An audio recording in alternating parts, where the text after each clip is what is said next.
Welcome back to Finding God in Ordinary Days. I'm Sarah. Welcome back to the show, everyone. I'm Sarah, and I am sitting here in a very rainy, very gray studio today with my co-host, Peter. It is definitely a stay inside and drink tea kind of day, Sarah. But honestly, the weather actually fits our topic perfectly.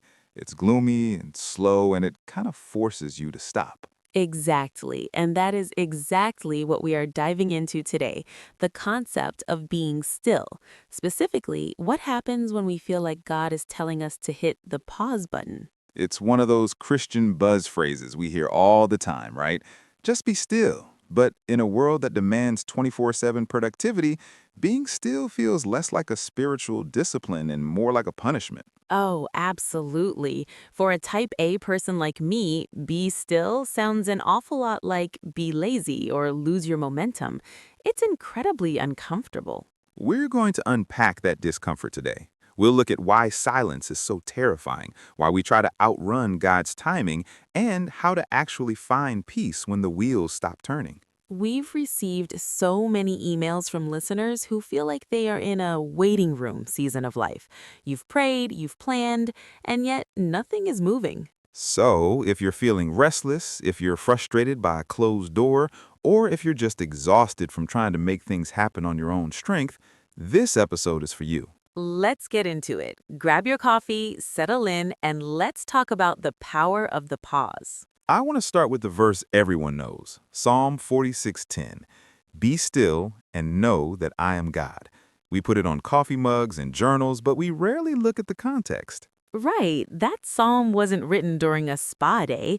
It was written in the middle of chaos, nations raging, mountains shaking. The stillness isn't about a lack of noise, it's about a shift in focus. That's a huge distinction. Usually, when I'm told to be still, my first reaction is to argue. I tell God, but if I don't do this, it won't get done. It's the Martha complex. We think our busyness is what keeps the world spinning. When God asks us to be still, He's often trying to remind us that He is the one holding it all together, not us. Why do you think it's so hard for us, Sarah?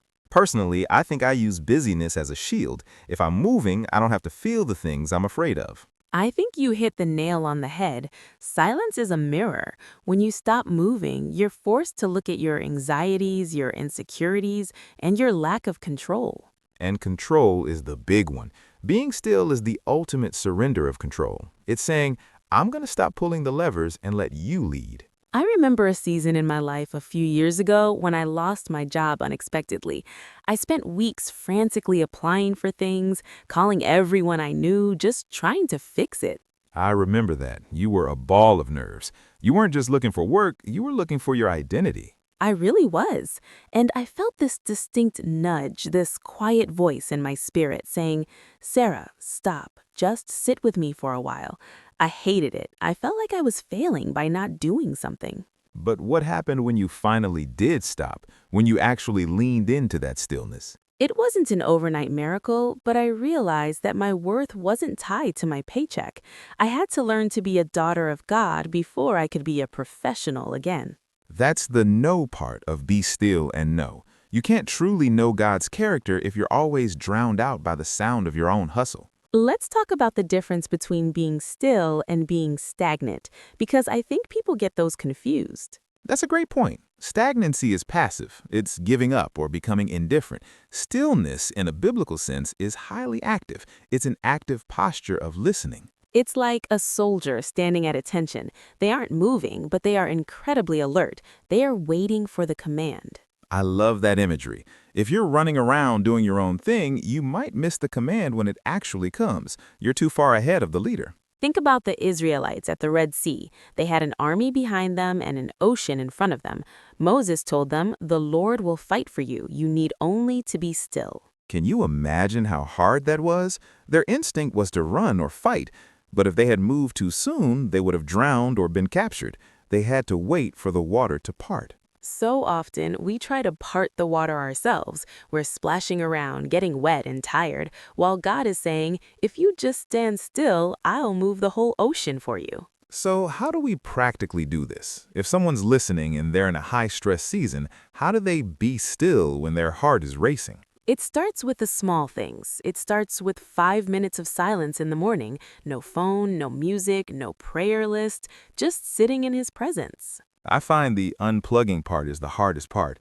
Our phones are built to keep us from being still. Every notification is a tiny demand for our attention. We have to create sacred space. If you don't intentionally build a rhythm of stillness, the world will fill that gap with noise every single time. I also think we need to reframe how we view waiting. Waiting isn't wasted time, it's preparation time. Exactly. A seed has to be still in the ground before it can break through the soil. There is a lot of growth happening underground where no one can see it. If you try to force the growth, you kill the plant. You have to let the season do its work. And sometimes God says be still because he's protecting us.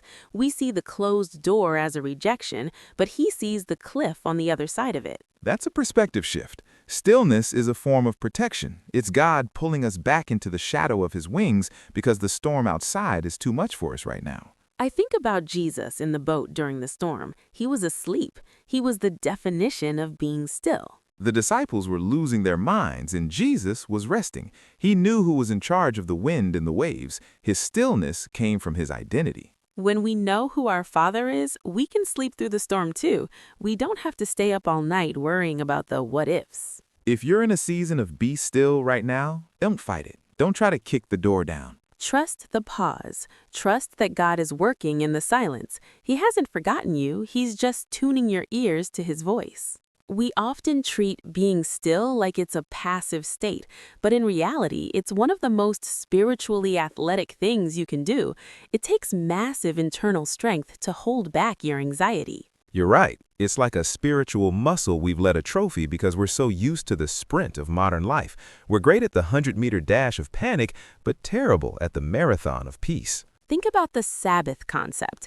God didn't just suggest a day of rest, he commanded it. He knew our bodies and souls weren't designed to be on indefinitely. And even the land had to lie fallow. Every 7 years, the Israelites had to let the soil be still. If they didn't, the nutrients would deplete and nothing would grow. That's a perfect metaphor for our souls. If you don't have seasons of stillness, you'll eventually produce fruit that is thin, sour, and lifeless because you're running on empty. I've noticed that when I'm in a forced stillness season, my prayer life changes. It goes from a grocery list of requests to actual conversation. Because you finally stop talking long enough to hear a response. We treat prayer like a monologue, but stillness turns it into a dialogue. I also think we fear that if we stop, we'll be forgotten. We think if I'm not visible, if I'm not producing, then I don't exist to the world. That is the great lie of our generation, Peter.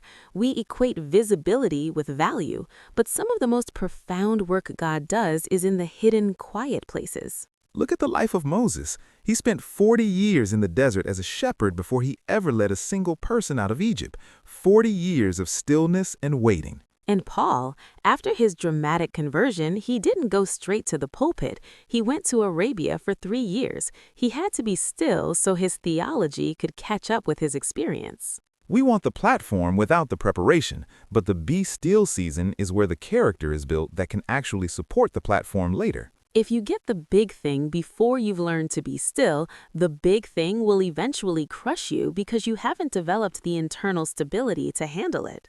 Let's talk about the physical toll of not being still. We see so much burnout in the church today. People are doing things for God, but they don't actually know the God of the things. It's a dangerous place to be. You can be doing ministry and be completely disconnected from the Spirit because you're moving too fast to feel his heartbeat. I read a study recently about how silence actually triggers brain growth in the hippocampus, the area associated with memory and emotion. God literally wired our brains to need the quiet. So when he says be still, he's not being a killjoy. He's being a creator who knows exactly how his creation functions best. It's an invitation to recalibrate, like when your computer starts acting glitchy and you have to do a hard reset. Stillness is the soul's hard reset. What about the people who feel like their stillness is a result of a no from God? That can be the hardest kind of stillness to stomach. That's where trust comes in. We have to believe that God's no or his wait is just as loving as his yes. I've had no's that felt like a punch in the gut, but looking back 5 years later, I realized that if God had said yes, I would have been in a situation I wasn't ready for. His stillness is often I have something better, but you can't see it yet because you're too focused on what you think you want. It's like a parent holding a child back from running into the street. The child just thinks their movement is being restricted. They don't see the car coming. There's also the element of listening for the still, small voice. Elijah didn't find God in the wind, the earthquake, or the fire. He found him in the whisper. And you can't hear a whisper if you're shouting, or if your life is shouting. You have to lean in. You have to get quiet. I think we also need to address the noise we use to avoid being still. It's not just work, it's podcasts, ironically, social media, Netflix, anything to keep the silence at bay. We are the most overstimulated generation in history. We've lost the art of boredom, and because we've lost boredom, we've lost the space where God often speaks. Boredom is actually the threshold of wonder. Boredom is actually the threshold of wonder. If you can push past the initial itch to check your phone, that's where the deep thoughts and the spiritual insights live. So, if you're feeling that itch today, that restless feeling like you need to be doing something, just acknowledge it. Don't judge it, but don't give into it. Tell your soul, it's okay to be quiet. We are safe here. God is here. There's a beautiful quote by Mother Teresa where she says, God is the friend of silence. See how nature, trees, flowers, grass, grows in silence? None of those things are striving to grow. They're just positioned in the right place, receiving what they need, and the growth happens naturally. That's the secret, isn't it? Position. Being still is about positioning yourself under the spout of God's grace and staying there. Instead of running around trying to find the water, you stay where the fountain is. This applies to our relationships, too. How often do we try to fix people or force a conversation instead of being still and letting God work on their hearts? Oh, I'm guilty of that. I try to argue people into the kingdom or coach my friends through every problem. Sometimes the best thing I can do is be still and pray. Stillness is a form of intercession. It's saying, God, I can't change this person and I can't change this situation, so I'm going to step back and let you move. It takes a lot of humility to admit that your interference might actually be getting in the way of God's intervention. That's a heavy thought. Am I getting in God's way by being too busy? Most of the time, the answer is probably yes. We are helpers who often hinder because we don't know how to wait for the signal. Let's look at the phrase, know that I am God again. That knowing is experiential. It's not just intellectual head knowledge. You only know He is God when you've been in a situation where only God could have come through, and you had to be still to see it. It's the difference between hearing about a mountain and standing at the base of it. Stillness brings you to the base of the mountain. I want to encourage the person who feels like they are failing at being still. Maybe your mind wanders, maybe you feel frustrated. That doesn't mean you're doing it wrong. Stillness is a practice, not a performance. Some days the stillness will feel like a warm hug, and other days it will feel like a wrestling match. Jacob wrestled with God all night. He wasn't quiet, but he was present. He refused to let go until he got the blessing. Sometimes being still looks like refusing to move away from God's presence until you feel that peace that surpasses understanding. We've covered a lot of ground today, from the Red Sea to our cell phones. It all comes back to the same thing: trust. Do you trust Him enough to stop? Do you trust Him enough to let the silence sit there? If the Creator of the universe rested on the seventh day, who are we to think we can skip it? As we wrap up this long, deep dive, I want you to take a deep breath. Right now, wherever you are, even if you're driving, well, keep your eyes open, but breathe. You are not behind. You are not failing. You are not unproductive in God's eyes just because you aren't checking off a list. If He has called you into a season of being still, honor that call. It is a holy invitation to intimacy that the busy world will never understand. Don't let the fear of what you're missing out on keep you from what God is putting into you right now.